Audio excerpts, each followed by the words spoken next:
आप देख रहे हैं चैनल आवाज की दुनिया और अब रुक करते हैं चित्तौड़गढ़ की ओर।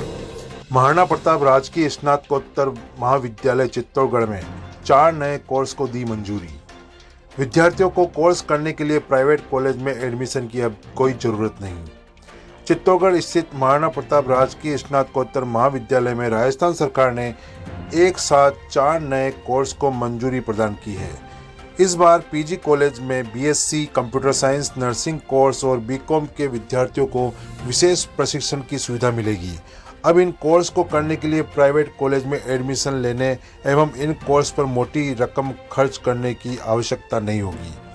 विद्यार्थियों के लिए यह खुशी का विषय है कि महाराणा प्रताप राजकीय पीजी कॉलेज सहित प्रदेश में 33 राजकीय कॉलेज में यह कोर्स आरंभ करने की अनुमति दे दी है। इस संबंध में महाराणा प्रताप राजकीय पीजी कॉलेज के प्राचार्य प्रोफेसर डॉक्टर एच.एन. व्यास से वरिष्ठ पत्रकार अमित कुमार चेचानी की बातचीत हुई। पेश है यह खास रिपोर्ट चित्तौड़गढ़ से। दोस्तों नमस्कार। चैनल के माध्यम से हम समय समय पर विशेष व्यक्तित्व से बातचीत कराते हैं और हम उनके बारे में जानते हैं। ऐसे ही आज विशेष व्यक्तित्व मेरे साथ है महाराणा प्रताप पीजी कॉलेज चित्तौड़गढ़ के प्रिंसिपल डॉक्टर एच.एन. व्यास साहब। नमस्कार सर, कार्यक्रम में आपका स्वागत है। Thank you sir. सर, जैसा कि हम जानते हैं पढ़ाई के तौर तरीके बदल गए हैं, आज का युग भी बदल गया है और पढ़ाई का क्षेत्र भी बदल गया है। किस तरह से आजकल विद्यार्थी किन क्षेत्रों में जाना चाहता है, इसके बारे में हम बात करेंगे, खासतौर से स्किल डेवलपमेंट के क्षेत्र में।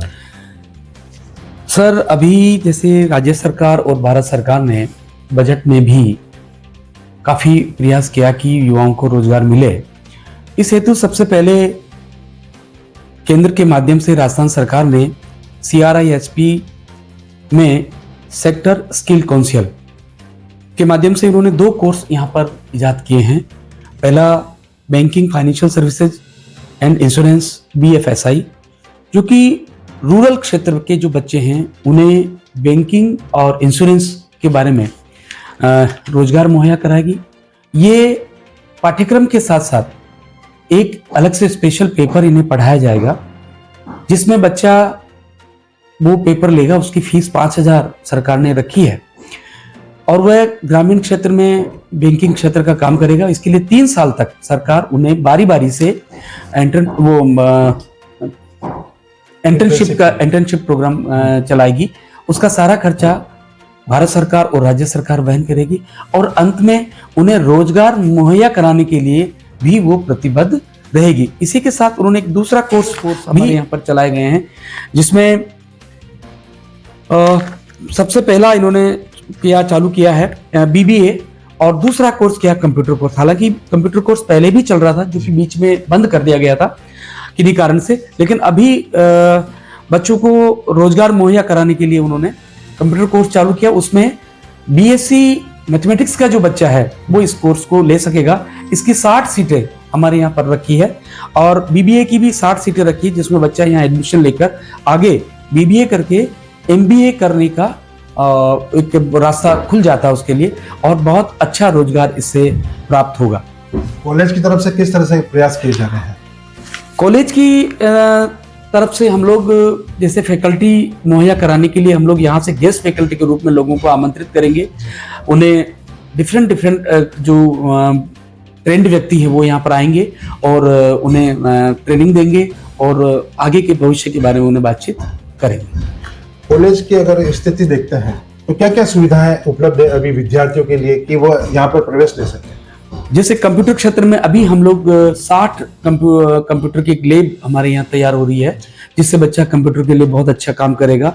और BBA के लिए हम लोग यहाँ पर बहुत अच्छे ट्रेंड व्यक्ति लाएंगे और चित्तौड़ जिला जो है बहुत ही इंडस्ट्री के मामले में सामर्थ्यवान है, जिससे उन्हें इंडस्ट्री वगैरह में ट्रेनिंग करा के इस BBA कोर्स को बहुत ही ऊंचाई पर ले जाने की हम लोग बातचीत कर रहे हैं। पिछले दिनों कुछ समाचार पत्रों में देखा था या पढ़ा था कि कॉलेज में बहुत सारी अनियमितताएं हो रही है, जहाँ निर्माण कार्य रुके हुए हैं।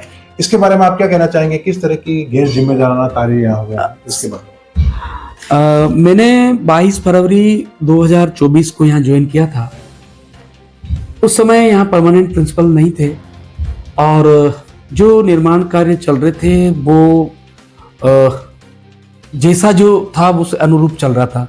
हमने उसमें कुछ संशोधन करवाए और उन्हें नियमित करने का प्रयास किया कि कार्य अच्छे से हो जाए। और जो रुके हुए कार्य थे उन्हें पीडब्ल्यूडी से पत्र भेजकर उस कार्य को प्रारंभ करवाए। और ऐसे कई कार्य थे जो हुए ही नहीं थे कभी, जिसमें महाविद्यालय से चोरी का भय था, सामान लोग इधर उधर से ले जा रहे थे। सबसे पहले हमने उनको बंद करवाया। चारों तरफ जो बाउंड्री वाल थी उसको हमने कंट्रोल करवाया। हॉस्टल की तरफ से जो फाटक थी उसको रिपेयर करवाया। हमारे यहाँ पर हॉस्टल से एक टूटा हुआ लोहा पड़ा हुआ था, उससे हमने उसको ठीक कराकर उसी में संशोधन करके एक बहुत बड़ा कार पार्किंग स्टैंड हम लोग बनवा रहे हैं, जो कि अपने आप में एक बहुत बड़ा काम है। इसी तरीके से जो पूर्व में जो कार्य हो रहे थे उसमें भी कुछ, जैसे बार बार जगह जगह ग्रेनेड लगवा देना या इस तरीके से जो पैसों का दुरुपयोग था, तो जहाँ जरूरत नहीं थी ग्रेनेड की उसको हमने रोका है और वो कार्य अभी कंटिन्यूएशन में है और आगे काम अच्छा हो जाएगा। क्या मैसेज देना चाहेंगे आप विद्यार्थियों को कि वह स्किल डेवलपमेंट के कोर्स का चयन करें? मैं सभी विद्यार्थियों से निवेदन करना चाहूंगा कि वो मैक्सिमम विद्यार्थी इस महाविद्यालय में इन चारों कोर्सेज में प्रवेश ले जिसमें भी उनकी रुचि हो, ताकि वो आगे चलकर अपने भविष्य के बारे में सोच सके, उन्हें अच्छा रोजगार प्राप्त हो सके। इसलिए आए और अपना कोर्स में प्रवेश लें और रोजगार के अवसर उन्हें खोजने की जरूरत नहीं है, सरकार उन्हें खोजकर रोजगार अवसर कराएगी। ये मेरा सभी बच्चों से आग्रह है। हम देख रहे हैं कि चित्तौड़गढ़ के आसपास आजकल प्राइवेट कॉलेज और यूनिवर्सिटीज भी बहुत सारी खुल चुकी है।